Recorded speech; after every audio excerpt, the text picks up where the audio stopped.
What's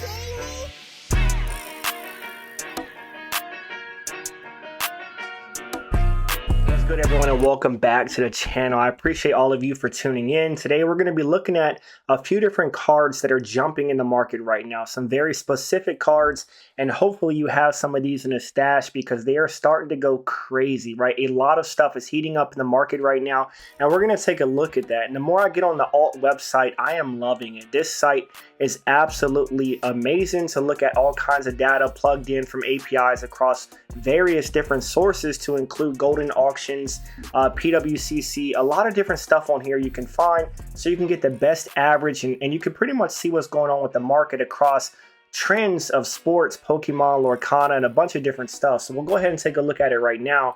And this is the trend page, and I love this right here because it gives me a 30-day and a 90-day trend analysis and looking at all sports and stuff right here, and it's saying right here that Pokemon is actually in an upwards trend where basketball, baseball, down all the way to hockey, including football, is in a downwards trend from the 30 to the 90 day, roughly 2 to about 5.93%. That is crazy. So all of sports is going down right now. That could be a good or a bad thing because if you want to pick up some cards right now, and that could also be for like football, right? Like the Super Bowl's over, people are starting to cool off as the market will eventually start to heat back up. But looking at the past 90 days, we do have Pokemon up 0.39%. So that is good for Pokemon. And when you look at the top rising players right here, and it's not shocking, you have Elsa at number 2. That is crazy, 37% almost for the 30-day change,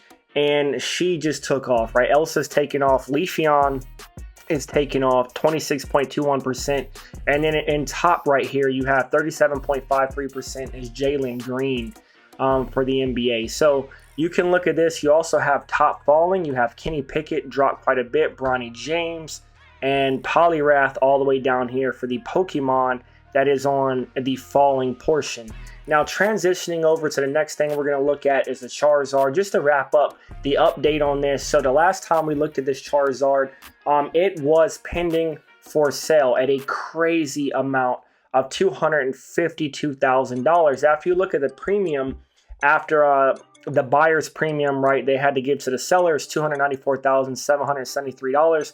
The sale is actually locked in. It did get processed. This did get paid for. And I have confirmation I'll show you right now from Gary's Pokemart from the person who sold it himself, claiming that this card has indeed sold and he has been paid. So just an update to this, looking at it right now, it is not a gold NBA. The sticker you see in the middle right there, this is the actual card that sold with the certain all. This is the silver NBA. And from what I've heard, there's only about 3 of these, I believe, in existence. And if this sold for close to $300,000 with the premium because of the NBA sticker, no one knows what the one with the gold sticker would actually go for because it's even more rare. So that is absolutely crazy. Is this the start of the bull market? What is the catalyst for pushing it?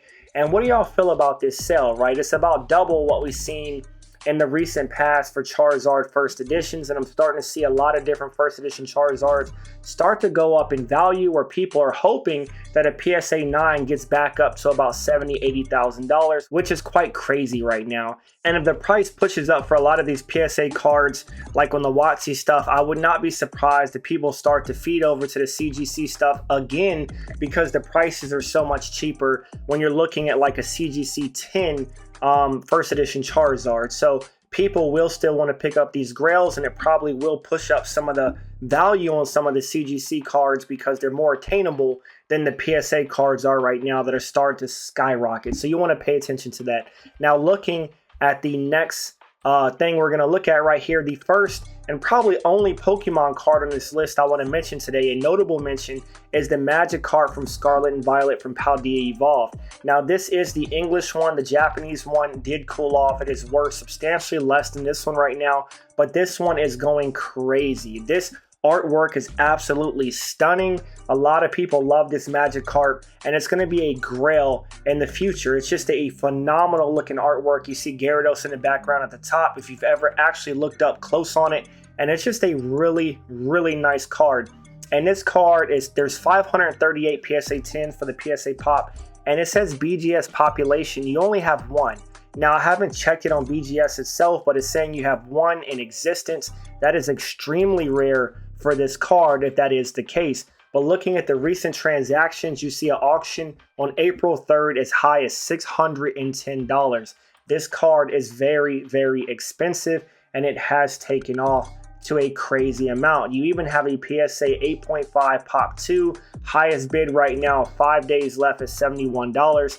So this card is definitely one that I guess we could have expected it to rise, but not to this value, right? I mean, when is it going to plateau? So I would like to keep an eye on this and see what happens with this card. And if you have some in the stash that are not graded, you might want to send them into grading and get them expedited. Now, moving on to the next card, we're going to look at 3 valuable cards right now that are going up in the market for Lorcana, for Disney. I want to pay attention to that because across the 3rd set, there's 3 sets right now, and pretty much all of the enchanteds are worth roughly $100+. So the cards are holding their value. The fan base is increasing.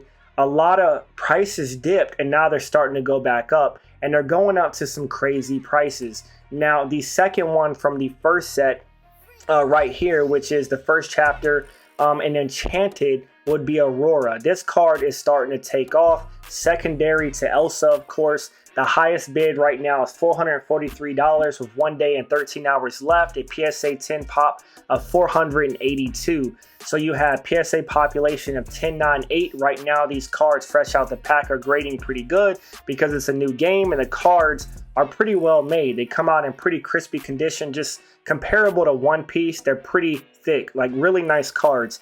And this card right now on April 3rd and April 1st are selling between $475 to $500. So this card is selling for quite a bit of money. Recently it was like $200 to $300 and now it's hitting $500. Will this be the next card to reach $1,000? I believe it can. And I still believe that it's not too late to get your hands on some first print Disney Lorcana boxes, some booster boxes, because if these cards keep going up in value, I mean, I don't have Stitch on this list today, but Stitch is also starting to go up, then the boxes are going to increase, and that's definitely something to have in a stash, and this game's going to be around for a while. But also be cautious because this game is not old, and the cards are starting to go up very, very fast, and what goes up, of course, must come down. So you want to be careful with that and not buy at the high. And then looking at the next card, this card is going crazy, crazier than Aurora. This is not from the first set. This is Cinderella Ballroom Sensation Enchanted, number 205 from the second set, Rise of the Floodborn. Now, this one, highest bid $735, 12 hours, 3 minutes left, PSA 10 pop of 220. Also, a PSA population of 10, 9, and 8. There's only 37.8, and right now the card on April 1st had a best offer at $12.25.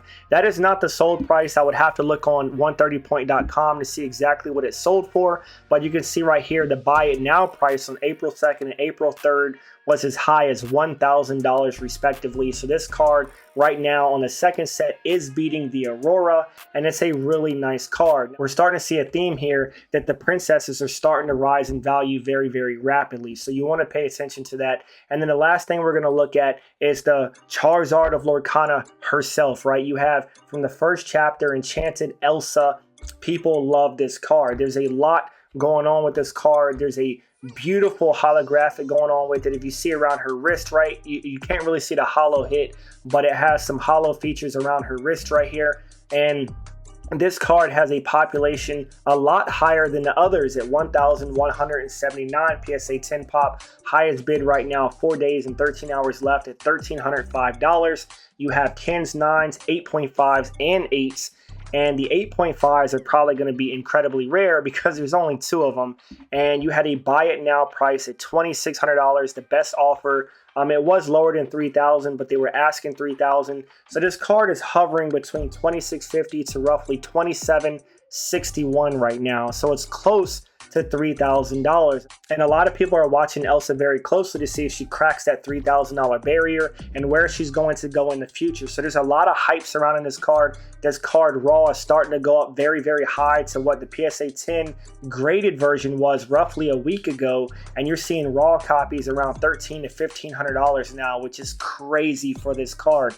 So if you have this, you might either, I don't know, man, you have to make a decision on what you want to do with it. I'm gonna be completely transparent. I got rid of mine. I got mine for roughly 600 bucks. I graded it. It got a PSA 10, and then when it shot up to 2,800, I traded it on Veriswap for roughly about a $2,900 Pokemon trade, and I'm happy with that, right? This card could go to 5K, it could go to 10K, it could drop back down to $1,000 or sub $1,000. Like, no one really knows. No one can predict the market because there has to be variables on what Lorcana is going to do in the next 5 to 10 years, and nobody knows that, right? We don't know the steps and position it's going to take. And I know it's Disney, I know it's big, and I know there's a lot of FOMO and a lot of people are excited, but you have to be careful so you don't get burned and make calculated moves. And don't forget, if you cash out or you trade and you make a profit, then you still profited, right? So you have to look at grabbing the next thing and amassing a bigger collection and growing your collection. And it's going to be calculated moves, because when you hold on to a lot of cards that rise in value very, very fast, some of them are going to drop, and they're going to drop a lot more than what you paid for it sometimes, and you're going to be hurting. So just pay attention to that. If you want this for a collection for PC, keep it.